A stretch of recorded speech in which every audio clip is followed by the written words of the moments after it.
Hello दोस्तों, कैसे हैं आप लोग। आज नवरात्रा का छठा दिन है।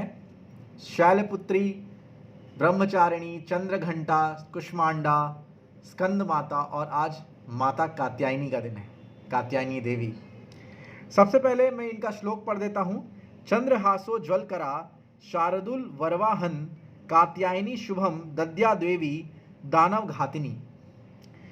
कात्यायनी रूप के बारे में मैं बताऊंगा। उनसे दो तीन कथाएं हैं अलग अलग, बट सबसे इम्पॉर्टेंट क्या है इसमें, देखिए कात्यायनी रूप में इन्होंने महिषासुर नामक बहुत भीषण असुर का वध किया था, जिसका तबाही मच रहा था इस पृथ्वी पे उस टाइम पे। एक तो ये है। दूसरा, इनकी उपासना करने से ना अर्थ धर्म काम मोक्ष, जो चार पिलर बताए गए हैं हमारे सनातन धर्म में, अर्थ धर्म काम मोक्ष, वो उसकी बहुत आराम से और बहुत सुलभ तरीके से प्राप्ति हो जाती है। ठीक है, और बहुत आराम से इसके फल का आपको मतलब अगर आप जो भी आप चाहते हैं वो मिल जाता है। एक तो ये है। इस वक्त जो साधक होता है जब उपासना करता है तो वो आज्ञा चक्र में होता है। ठीक है, यानी कि आपको बहुत आज्ञाकारी रह के इनकी पूजा करनी होती है। माँ की चार भुजाएं हैं और एक में तलवार है, एक में कमल पुष्प लेके रहती हैं। इनका वाहन सिंह है। बहुत स्वर्णिम रूप है इनका। लाल वस्त्र, जैसे माँ दुर्गा पहनती हैं वही लाल वस्त्र ही धारण करती हैं।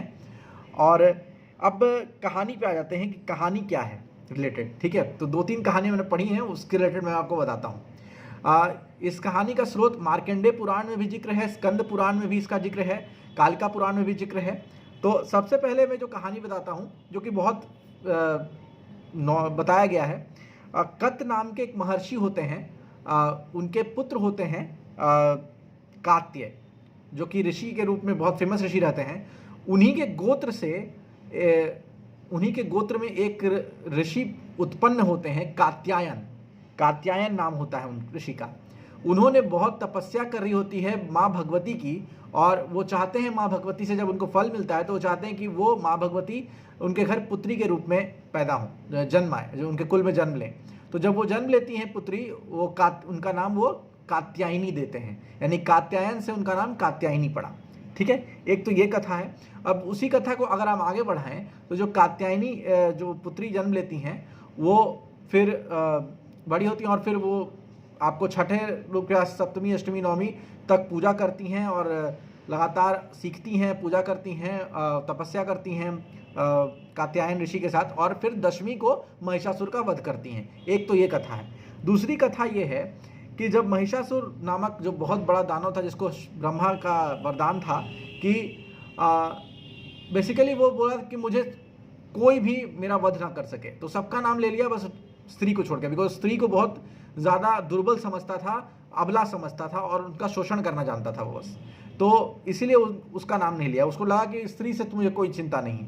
तो जब ब्रह्मा विष्णु महेश यानी शिव ने जब ये पाप बहुत बढ़ गया तो उन्होंने अपने तेज का एक अंश दिया और एक देवी का उत्पन्न हुआ, एक देवी आई, एक देवी को उत्पन्न किया, और उस अंश से उस अंश के तेज के अंश से बेसिकली जो देवी उत्पन्न हुई उनका नाम कात्यायनी पड़ा। क्यों पड़ा? बिकॉज कात्यायन नाम के जो ऋषि थे उन्होंने उनकी पूजा की थी, तो मतलब कात्यायन का जिक्र हमेशा है, तो इसीलिए उनका नाम कात्यायनी पड़ता है। तो ये दो कथाएं हैं और फिर उन्होंने आपको महिषासुर का वध किया। एक और कथा मैं थोड़ा सा बताऊंगा, बिकॉज जब कार्तिकेय देवासुर संग्राम में सेनापति थे और फिर उन्होंने वो लड़ाई जीती थी, उस वक्त उनको इंद्र की उपाधि मिलनी चाहिए थी। देवता के जो इंद्र जो उपाधि है वो मिलना चाहिए था उनको, लेकिन किसी कारणवश वो नहीं मिल पाता है, तो वो नाराज जाते हैं और इसी का फ़ायदा उठाकर महिषासुर उनको किडनैप करना चाहता है या मारना चाहता है, लेकिन उस वक्त माँ आती हैं और उसका वध कर देती हैं। और कार्तिकेय को पता चलता है कि मेरी माँ आदिशक्ति हैं और उनका ये ऐसे ऐसे नौ दुर्गा का रूप है। तो ये भी एक कथा मैंने कहीं पढ़ी है, एग्जैक्टली कहाँ पढ़ी है मुझे नहीं पता, लेकिन पहली दो कथा एग्जैक्टली मुझे याद है। तो ये बेसिकली कथा है और ये कात्यायनी का स्वरूप है, बहुत इंपॉर्टेंट और बहुत ज़बरदस्त स्वरूप है इनका। तो चलिए अब हम लोग कल कालरात्रि के बारे में बात करेंगे और इसी के साथ इस वीडियो को समाप्त करते हैं। So thank you.